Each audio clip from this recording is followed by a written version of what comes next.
বলে কি আম্মু? মা আজকে যেহেতু আমাদের পরীক্ষার রেজাল্ট দিবে, এটার নামে একটা লিস্ট বানিয়েছে। দেখি লিস্টটা। এটা কি? এটা হচ্ছে বৃত্তি রেজাল্ট গিফট। আচ্ছা, তারপর কি কি আছে এখানে? এখানে আছে যদি ট্যালেন্ট ফুল হয়, হ্যাঁ, টেবিল, আর সেকেন্ড মানে বিজ্ঞান ভাষা, থার্ড হলে পেন্সিল বক্স, ফোর্থ হলে স্টিকার আর ক্যাপ, আর এটা হচ্ছে যা ইচ্ছা ফিফথ হলে। আচ্ছা, এটা কি বেবির পক্ষ থেকে না মাইয়ার পক্ষ থেকে? আমার পক্ষ থেকে। বেবি তুমি? আমি মাইয়ার গলায় নিই। তুমি মাইয়ার কোলে নিয়ে নিবে? আচ্ছা, ধরে নাও যে তোমরা কেউই বৃত্তি পেলে না, তারপর কি হবে বলো? মন খারাপ হবে? কান্না করবে? কেন? কারণ আমরা নেক্সট বারের জন্য ভালোভাবে প্রিপারেশন নিব, তাই না? আর যদি আমরা পেয়ে যাই তাহলে কি হবে? আলহামদুলিল্লাহ, আমরা অনেক খুশি হয়ে যাব, তাই না?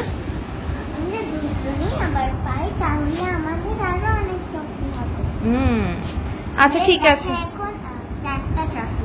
আচ্ছা, ট্রফি আছে, ট্রফি না ক্রেস্ট আছে, মেডেল আছে। ক্রেস্ট আছে হচ্ছে 4টা, আমাদের দুজনের মেডেল আছে 2টা। যদি আবার পাই বৃত্তি তাহলে আরো জমবে। আচ্ছা, ইনশাআল্লাহ। ঠিক আছে, তাহলে আমরা মন খারাপ করব না আমরা যদি বৃত্তি না পাই, আর পেলে আলহামদুলিল্লাহ। ঠিক আছে?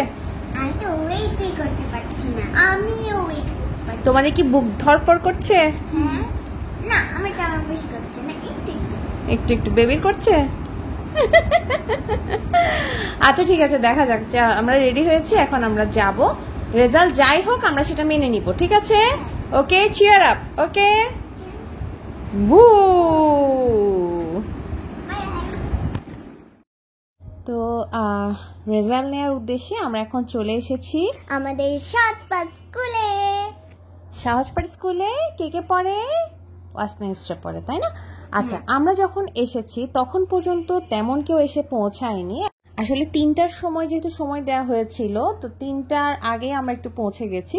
তো তখন পর্যন্ত যেহেতু কেউ পৌঁছায়নি, মোটামুটি ফাঁকা ছিল, ওয়েদারটা ভালো ছিল, আমরা এসে ওয়েট করছি।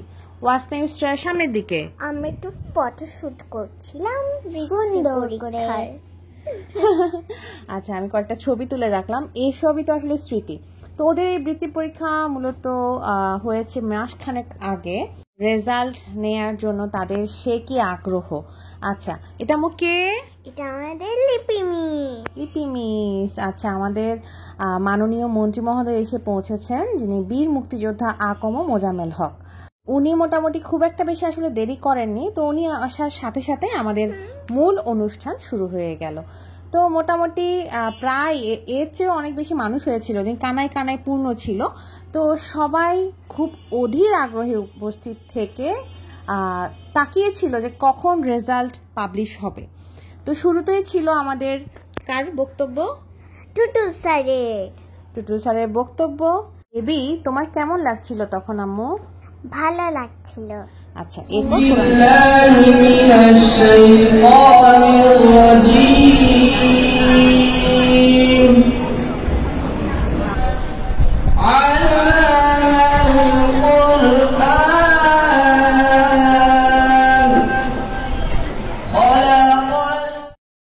এরপর তো আমাদের বুক ধুরফর করেছিল।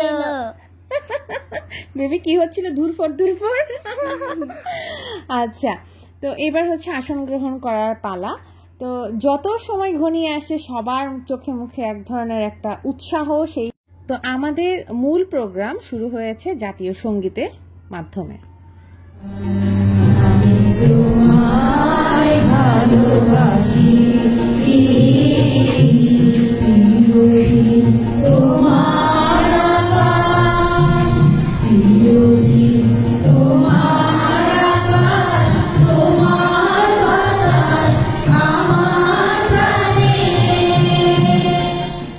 আমরা জাতীয় সঙ্গীত গেয়েছিলাম।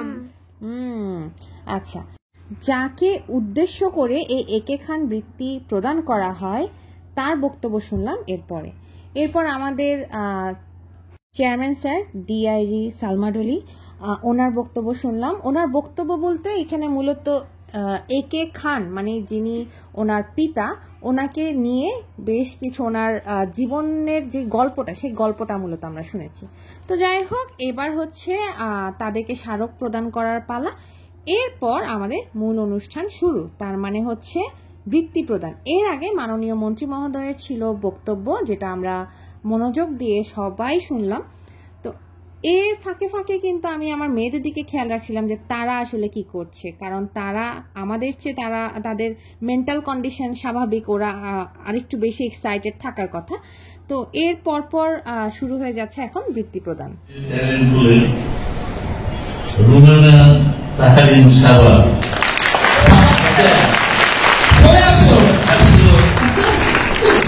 তোমার জন্য কি কি যে অপেক্ষা করছে তুমি জানো না। প্রথম শ্রেণীতে ফাতিমা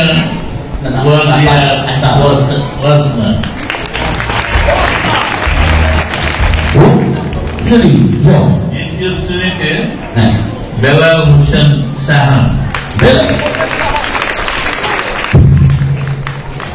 তৃতীয় শ্রেণীতে প্রাঞ্জল, চতুর্থ শ্রেণী মোহাম্মদ ইসলাম চৌধুরী, পঞ্চম শ্রেণীতে মোহাম্মদ হাসান, ষষ্ঠ শ্রেণী সামিয়া সাফা,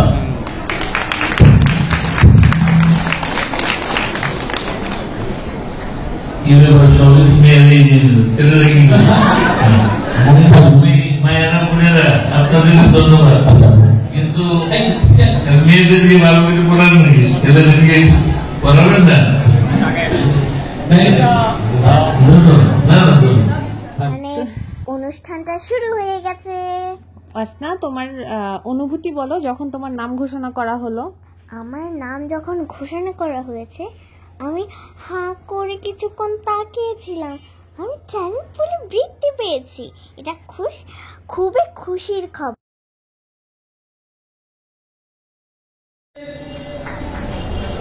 সার্টিফিকেট দাও,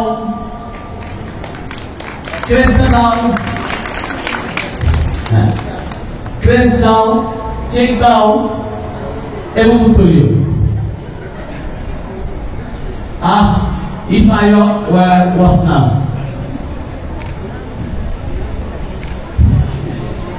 এবার শাহান যাবে ছবি তোলা, সবাই মিলে সবাই একটু ক্যামেরা দিকে। হ্যাঁ, এই ছবিটা। হ্যাঁ, এবার যাও, চলে যাও না, থাকো। শাহান যাও। আর সেই সাথে আমাদের ছোট্ট মামুনি, সে অংশগ্রহণ করেছিল এবং ভালো পরীক্ষা দিয়েছে, কিন্তু ওটাতে আমার ছোট্ট মামুনি একটুও মন খারাপ করেনি, কারণ আমরা জানি একবার না পারিলে দেখো শতবার, তাই না আম্মু? তুমি বলো, তুমি কি মন খারাপ করেছো? না। Good girl. তোমার কি ভালো লেগেছে তোমার বোন বৃত্তি পেয়েছে? গুড। আচ্ছা, এখন হচ্ছে ওদের এবারের বৃত্তি প্রদান যে অনুষ্ঠানটা, এটা সাজানো হয়েছিল একটু ডিফারেন্ট ভাবে। প্রত্যেক গ্রেড ওয়াইজ, মানে ট্যালেন্ট পুলে যারা বৃত্তি পেয়েছে তারা একসাথে এসেছে, কিরা ওভাবে সিরিয়াল ওয়াইজ এসেছে। তো বৃত্তি প্রদান শেষে আমাদের স্কুলের, মানে সহজপাঠ স্কুলের নতুন যে ভবনটার নাম দেয়া হয়েছে অরুণী ভবন, ভবনটার উদ্বোধন করা হলো। এরপর হচ্ছে একটু আমরা ফটোশুট করতে গেলাম, যেখানে ফটো বুথ ছিল। ওয়াসনা এখানে দেখতে পাচ্ছেন ছবি তুলছে ইয়াফার সাথে। ইয়াফা আবার ইউস্টার অনেক ভালো ফ্রেন্ড। আচ্ছা, আমার তুমি কার সাথে ছবি তুলছো? সালমা আলী স্যারের সাথে। এখন আমরা প্রাইজ মানিটা নিতে গেলাম। ওয়াসনা এখানে সাইন করলো, সাইন করে প্রাইজ মানি নিল এবং ও খুবই এক্সাইটেড ছিল। সেই সাথে ও একটু, আমার মনে হয়েছে কি বলবো, ও জিনিসটা অ্যাকচুয়ালি তখন পর্যন্ত অতি এক্সাইটমেন্টের কারণে হয়তো বা সে হয়তো নিতে পারছিল না, জাস্ট তাকিয়েছিল, এমনি হাসছিল, বাট কি করবে সেটা সে বুঝতে পারছিল না। তো প্রথমে প্রাইজ মানি নিল সে ফয়েজ স্যারের কাছ থেকে, এরপর ফয়েজ স্যার তাকে দোয়া করে। তো এরপর হচ্ছে তাদের সার্টিফিকেট নেয়ার পালা। আমার ছোট্ট মামনি, ছোট্ট টুনটুনি হচ্ছে পরীক্ষায় যে অংশগ্রহণ করেছে তার সার্টিফিকেট নিল। তো তার পরীক্ষা যে খুব একটা খারাপ হয়েছে তা না, কিন্তু ব্যাপার যেটা হয়েছে, কম্পিটিশন ইজ কম্পিটিশন। এই কম্পিটিশনে যে যার চেয়ে ভালো করতে পারে, এখানে মন খারাপ করার কিছু নেই। আমার মনে হয়েছে যারা আজকে পায়নি তারা কালকে পাবে, ব্যাপারটা অ্যাকচুয়ালি চেঞ্জ হতে থাকে। তো ওয়াসনা গত বছরও বৃত্তি পেয়েছিল, তাই না আম্মু? তখন তুমি অন্য স্কুল থেকে এসেই সহজপাঠে ডিরেক্ট বৃত্তি পরীক্ষা দিয়েছিলে। ওটা ওই সময় তুমি কষ্ট হয়েছিল। কোন গ্রেডে ছিলে, কোন গ্রেডে পেয়েছিলে? 3rd গ্রেডে। 3rd গ্রেডে। যাক, এবার আলহামদুলিল্লাহ উন্নতি হয়েছে। দোয়া করবেন সবাই যাতে এই উন্নতিটা বজায় থাকে। এখন হচ্ছে স্যারের সাথে সে একটু ফটোশুট করছে, একটু ভিডিও করছে। তো স্যারও তার কান টুন টেনে মোটামুটি একটা অবস্থা। আমি অ্যাকচুয়ালি শ্রদ্ধা ভরে একজনকে স্মরণ করতে চাই, প্রয়াত মিস, আমাদের সহজপাঠ স্কুলের পারভিন মিসকে। ওনাকে আমরা খুবই মিস করছিলাম ওই সময়টাতে। তো এখন হচ্ছে ওয়াসনা নিশ্চয় একটু ছবি টবি তুলছে। আচ্ছা, আমি একটা কথা না বললেই নয়, আমি স্কুলের ইচ অ্যান্ড এভরিওয়ান, সকল শিক্ষক, সকল শিক্ষিকা এবং সকল স্টাফ যারা ওয়াসনা ইউসরার দিকে খেয়াল রাখেন কিংবা ওয়াসনা ইউসরা টেক কেয়ার করেন, সবাইকে আমি আমার অন্তরের অন্তঃস্থল থেকে ধন্যবাদ জানাতে চাই। এবং সেই সাথে সকল গার্জিয়ান যারা আছেন, ভাই কিংবা বোন কিংবা ভাবি, সবাইকে থ্যাঙ্কস জানাতে চাই। কারণ আমি ম্যাক্সিমাম সময় আমি স্কুলে যাই না বা যেতে পারি না, কিন্তু আমার 2 মেয়েকে তারা নিজেদের মেয়ের মতো করে আগলে রাখেন। সবাইকে অসংখ্য ধন্যবাদ। আর আবারও বলছি, সবাই আমার 2 মেয়ের জন্যই দোয়া করবেন মন প্রাণ ভরে। যাই হোক, আমাদের এবার ছোট্ট সেলিব্রেশন, ইয়াফা, আম্মু সহ আব্বু সহ আমরা একটু ফুচকা খেতে গিয়েছিলাম। তো এই ছোট্ট সেলিব্রেশনের মাধ্যমে আমরা আমাদের দিনটা পার করেছি। আলহামদুলিল্লাহ একটা ভালো দিন আমরা কাটিয়েছি। ওয়াসনা, তোমাকে কংগ্রেচুলেশন। ইউসরা, তোমাকেও কংগ্রেচুলেশন অংশগ্রহণ করার জন্য। সেই সাথে আমাদের ব্লগটা এখানে শেষ হচ্ছে। আসসালামু আলাইকুম।